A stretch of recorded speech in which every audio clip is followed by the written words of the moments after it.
Hi, I'm Robert Schramm, a behavior analyst, education specialist, author, and dad. And I'm also the developer of the 7 Steps to Instructional Motivation. Each week, I will provide you with helpful information based on the Just 7 Steps approach. So if you haven't already subscribed to my YouTube channel, please take a second and help us out. You will certainly be glad that you did. Whether you're a parent looking to help your child to live their best life, or a professional charged with the education of children with or without disabilities, you will find a ton of help and information here, all filtered through Just 7 Steps. In today's episode, I get to speak to one of my favorite behavior analysts and someone I'm proud to call a good friend, Dr. Megan Miller. Megan was the co-founder of Navigation Behavioral Consulting and served as the CEO of Peak ABA Solutions. She graduated summa cum laude with a bachelor's degree in psychology from John Carroll University in 2004 and obtained a master's in psychology with a specialization in applied behavior analysis from Florida State University in 2007. Megan earned her PhD in special education and behavior analysis at The Ohio State University in 2015. Dr. Miller's early training in behavior analysis occurred at the Cleveland Clinic Center for Autism as a volunteer intern in 2003.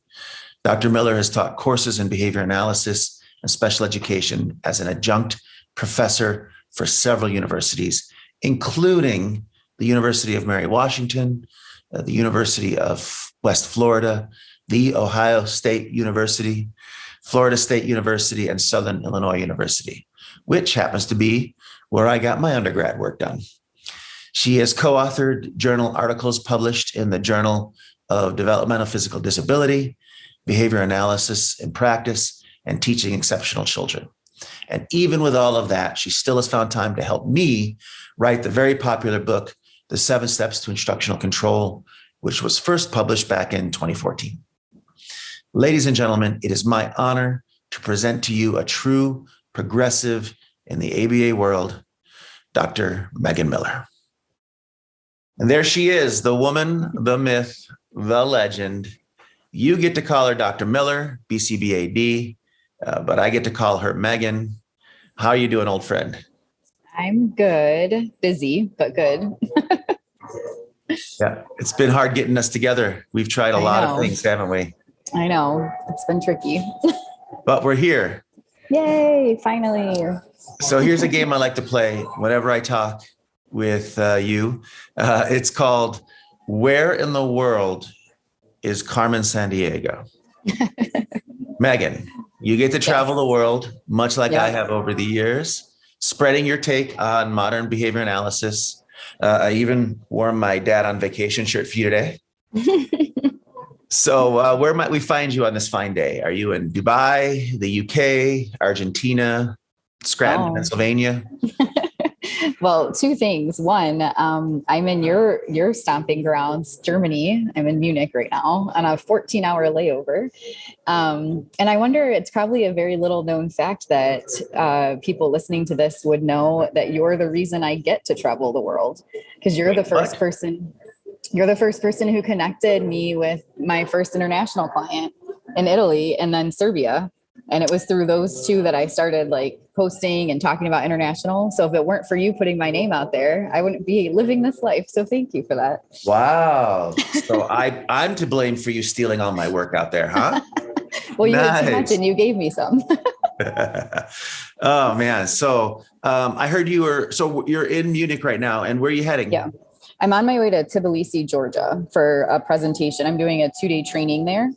And sightseeing and stuff too. So tomorrow we're going to Deshbashi Canyon, which is this huge canyon. And they just opened this diamond in the middle of it with a bike you can ride, on a thin line. You can ride the bike out to the diamond. It's so awesome. Oh, wow. I'm so excited. Tbilisi is a beautiful city. I really enjoed my I stay haven't there. been there yet. Oh, they gave me such a great tour of the city. It was a really great place to go and visit and work. So you'll really like them there. I think I still have a picture somewhere of my work out there. Maybe I'll throw it up on the screen or something. And weren't you just recently in Egypt? Yep. I was in Egypt for 3 weeks. And then before that, I was in Turkey for 2 weeks. But this is my last international trip planned for right now. I don't know what the rest of 2022 is going to bring. No, I'm sure you'll have a week off. Did you get a chance to go see the pyramids in Egypt? Did you take the camelback tour out there? Yeah, I did that the first time, but this time I was just like so busy working. By the time I was done working every day, I was like, no, I don't want to sightsee. And then on the weekends, we were staying in Cairo and I wanted to get out of the city. So on the weekends, we went to like the beach. So I didn't really have an opportunity. Got it. Fair enough. All right. So let's go ahead and start talking education and behavior analysis. Sounds good. So you've been at this game for quite a while, almost as long as I have. Do you mind sharing with our viewers how you first came into awareness of my work with the 7 steps to instructional motivation, as we now call them? Sure. So back in the day, there was this little thing called Yahoo Groups. And I had like this couple of months where I was transitioning, moving from Florida to Virginia. So I wasn't working, which like never happens for behavior analysts. And I was working on building up a caseload and my new company in Virginia.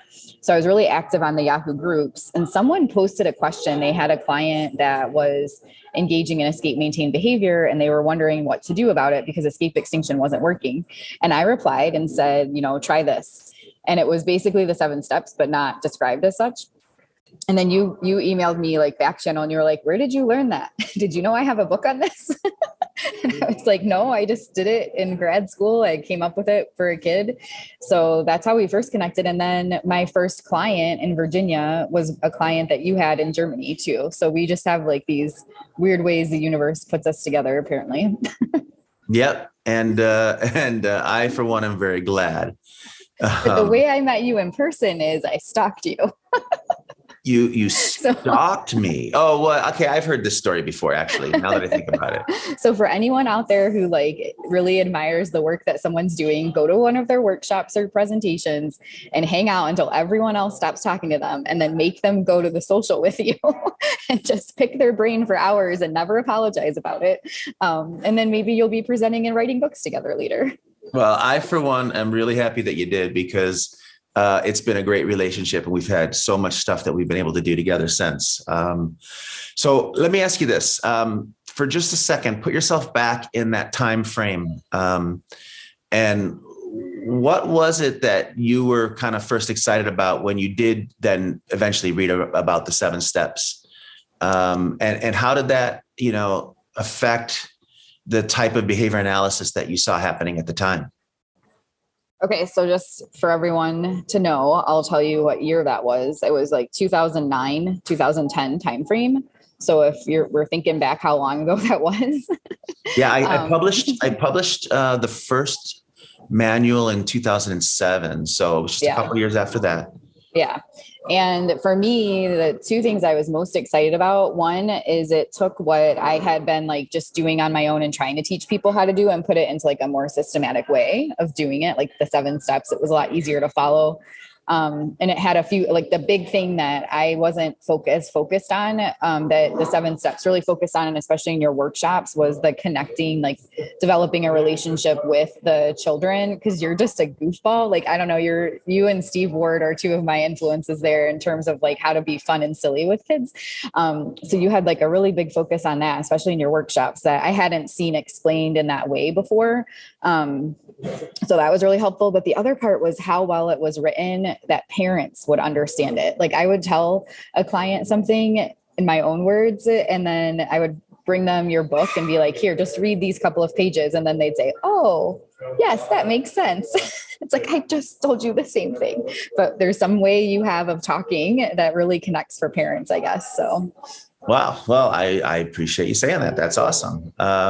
So yeah, that's, I think Steve Ward is definitely someone I should have on as a guest on here. I haven't talked with him in a little bit, but in the early days of us all hanging out at ABA International, I think we had a lot of fun together. So we'll have to see what he's up to these days too.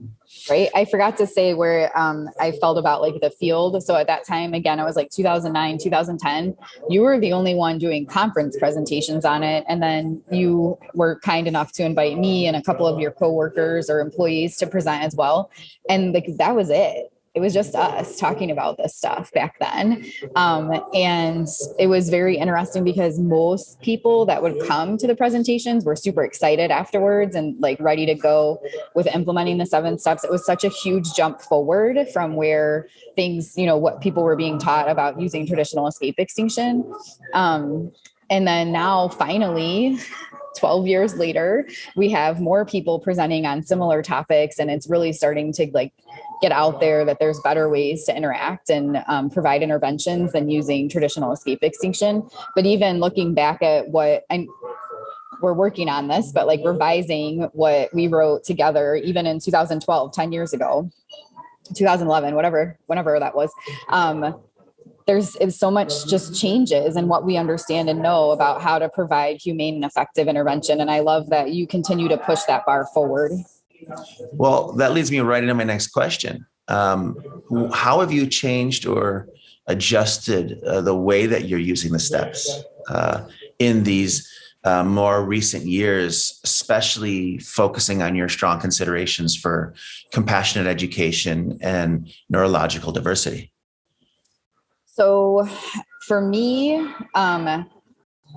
one of the big things that's changed, but I think we haven't completely finalized this yet, but the 7th step about using extinction, but not using traditional extinction. I typically just really don't use extinction much anymore. It's been a progression, and there's definitely times where it's necessary, but it's like a very last point in what I'm doing. But also with any of the steps, whatever I'm doing with the child, it's with the child and really explaining to them, which ties in nicely with the being consistent and clear and saying what you mean. But it's like just leaps and bounds beyond where I used to be with that, like really explaining what the expectations are and providing coaching and support around like emotional regulation as part of the 7 steps. So recognizing like if a learner is having a difficult time, I'm not just sitting there waiting them out. At first, I'm going to try to coach them through how to navigate that. And then we might get to a point where I have to wait, because we all get to that point where we're so stressed we can't do anything and we just need a break. And then during that time, I'm not going to force them to do anything, which is what the 7 steps as written says anyway. But I might lean, depending on the learner and where their skill sets are. In the 7th step, it basically says to like wait and withhold with reinforcement until they do what you've presented. But instead I will, depending on what's going on, I'll either provide that coaching to help them navigate. And if they're assenting, maybe remove the demand completely, or I might, like if there's some other reinforcer that they're wanting, like the iPad or something like that, depending again on their skill sets, it might be like, okay, fine, you can have that right now. And then I need to reflect on what I did. How did we get to that point where they're trying to use their behavior to get what they want instead of, interacting with me. But it's all stuff. It's more of a decision tree. It's not as simple as just being like, okay, if they don't do what you want, you just withhold reinforcement until they do. Well, I think you're going to be really excited to hear the work that I've been doing recently in updating and upgrading the 7 steps to, match kind of this new understanding that we've developed with some of the work of people like Dr. Greg Hanley and a few others who've really been looking at this. And I know you've been so busy that you probably haven't had a chance to look at it, but I'm in the process of rewriting step 7 to call it more of a troubleshooting step rather than immediately going to some form of extinction. It's about troubleshooting what we did that didn't allow us to get the happy cooperation we were expecting. And when we didn't get the happy cooperation we were expecting, what are the things that we could have done differently that could have gotten us there? And then it's becoming, like you said, a decision tree of how do we go about figuring out the best way to do that. So I'm really excited to share that with you, because I know we've talked about doing a new edition of the book. Now that we've fully switched over to the terminology of instructional motivation from instructional control, I think the title has to change. But I've already looked through the book, and there's so much in there that I want to change and update. Things that I'm already teaching to people one-on-one. But I think that the reference material needs to be upgraded and updated as well. And so hopefully after your trip here, you'll find some time to work with me on it. And maybe we'll have that out soon. What was that? That's a top priority for when I get done with this trip. So Awesome. So what are your plans, or what were your thoughts going forward on this new edition that we've been threatening to finish recently? How do you think it offers value in combination with other newer recent developments in the field? I think it shows one of the biggest things to me is it's a good example of how you can keep progressing forward. Like, even if you find a better way of doing things, which is what you and I did and some others back, 10, 12 years ago or longer, that can still be improved too. Like, it was better then, but there's better things now than what we were doing. So I think that is really exciting just to have that example out there for people, and really synthesizing, the new information that we have, not just from researchers in our field, but also within like neuroscience and child development and understanding autism, like pulling all of those types of things in. It obviously can't go super in depth, or it'd be the longest book ever, but at least giving people references of other resources to look at and learn more about, like, where we're pulling this information from. Because there's so much information, especially just around understanding autism and being affirming of neurodiversity, that has come out. It's actually existed probably for at least 20 years, but it's really more in the spotlight now, and like more people that aren't neurodiverse who maybe would have missed it 20 years ago are now starting to understand. So I think being able to continue to disseminate, how we as behavior analysts can continue to improve our practices to be more compassionate and humane, as well as neurodiversity affirming, is, I think, really important, especially because a lot of parents read your work. And I think for the parents, sometimes, I'm not a parent of a child that has any type of diagnosis right now. It's possible he might at some point, who knows, you never know.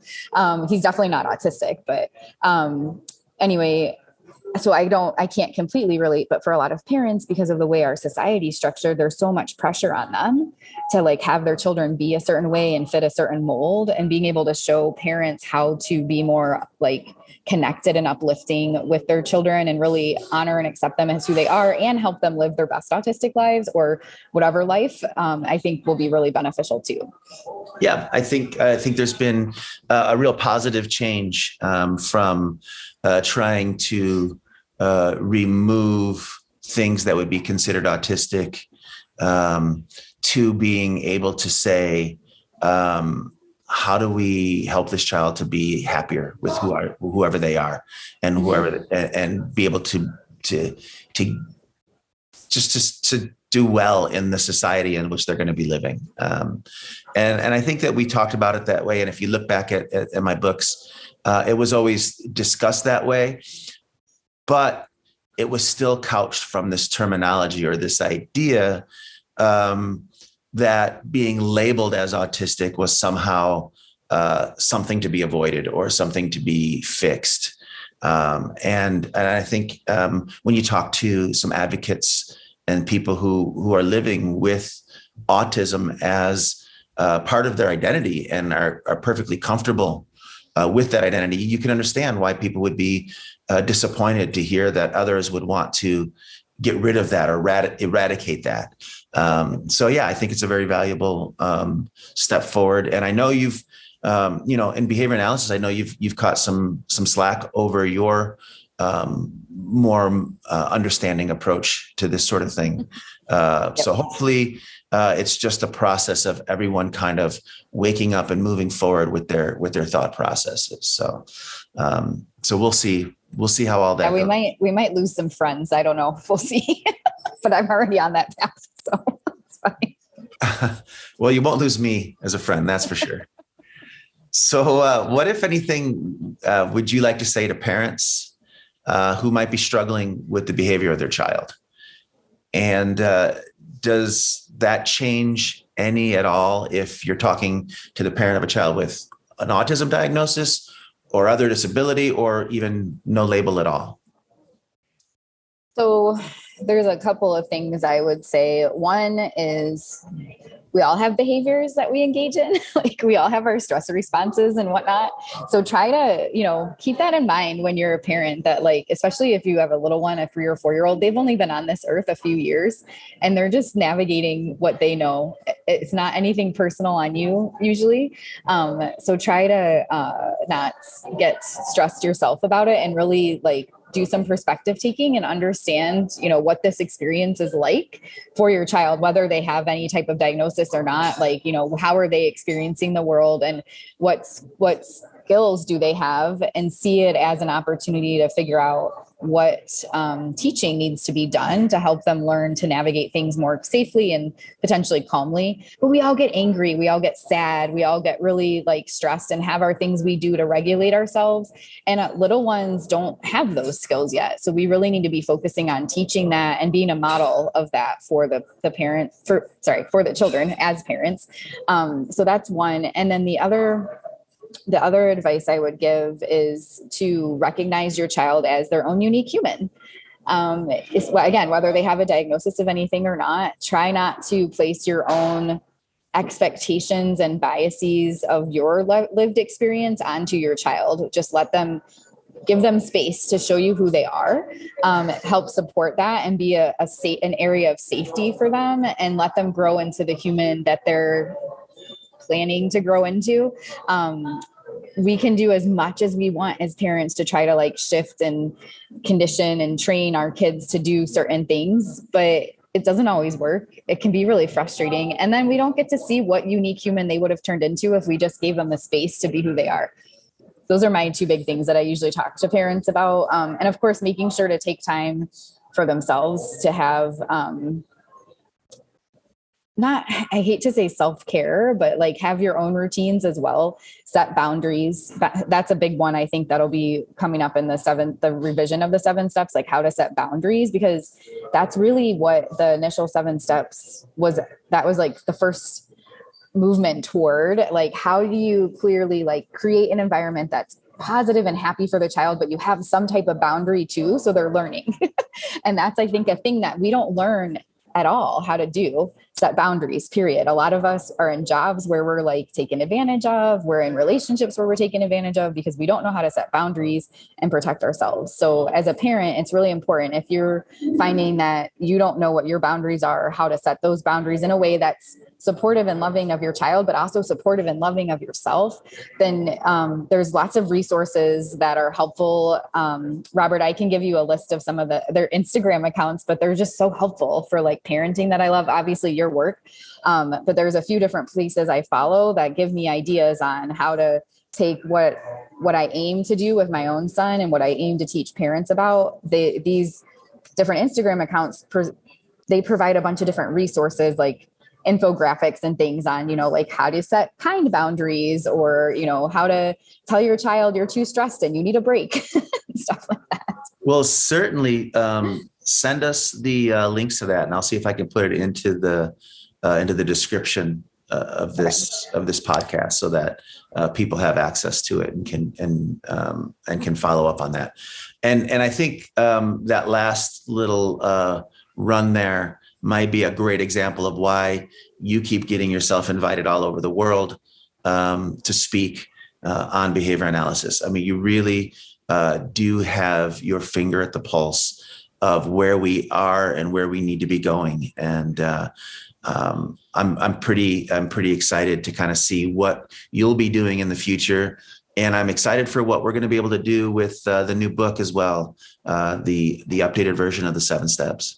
So finally, I guess, what, if anything, would you say to the education and behavior analysts field? What do you think we should be all focusing on going into the next decade of education and parenting planning for our kids? Is there anything else beyond what we've already discussed that you think behavior analysts who are watching this right now should be saying, okay, I'm going to target myself and focus on going in this direction?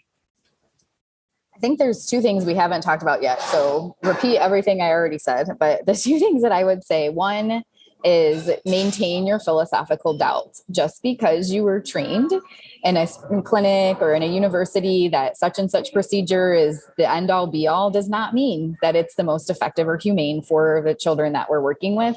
So maintain your philosophical doubt and always question what you've been taught and look at how you can keep improving based on not just the research in our field, but whatever area you're working in. So if you're working in autism, you're staying on top of all of the autism research for the populations you serve, plus the behavior analytic research. If you're working with, in a mainstream classroom, you're staying on top of that research as well. It's a lot to keep up with, but it'll make you a better practitioner. The other one is to know your values. So when you are using philosophical doubt, when you're staying on top of the research, how are you practicing? What are your values as a behavior analyst that you're aiming to achieve when you're practicing, so that when you're making decisions, you can synthesize best practices within the science as well as keeping in line with your values. An example of this would be, there is research on extinction. There's research on different punishment procedures for stereotypy being effective. But one of my values is that I'm neurodiversity affirming. So I'm not going to do anything that would change an autistic person unless they're asking for it or it's a danger. And we could talk about that for like a whole show. Point being, just because there's research to show that I could get rid of stereotypy using punishment doesn't mean that I'm going to do it, right? Because it doesn't mean that you should. Yes, exactly. So there's tons of research that's been done that shows, quotes, things to be effective, but that doesn't mean we should do them. And that's when you know your values and you use philosophical doubt, you can choose your interventions from a place of humanity and safety instead of just blindly trying to apply science. Well, if you think back to where we were when we started, when I think back to where I was when I first began to develop the programming that ultimately turned into the 7 steps, I certainly worked that way because there were a lot of things that were being recommended pretty much across the board, including in really big, valuable verbal behavior approach clinics that just did not feel right to me. They still are. It's still happening. I suppose that is unfortunately true. We kind of shield ourselves by bubbling into a group of like-minded behavior analysts. But you're right. When I get out there and I do presentations for different clinics, sometimes this is the first time they're hearing, why you would want to avoid using escape extinction. So, there's a lot that needs to change. But I think luckily early on, I was never comfortable doing things that didn't feel right. And I think that understanding of kind of having that internal feeling of what feels right as a teacher versus what is the science saying can be done or should be done, I think is really valuable thing for us all to have and to carry with us. Maybe not just in our field, but anywhere we go. All right. So the neighbor just started leaf blowing. So I don't know if you guys can hear that or not.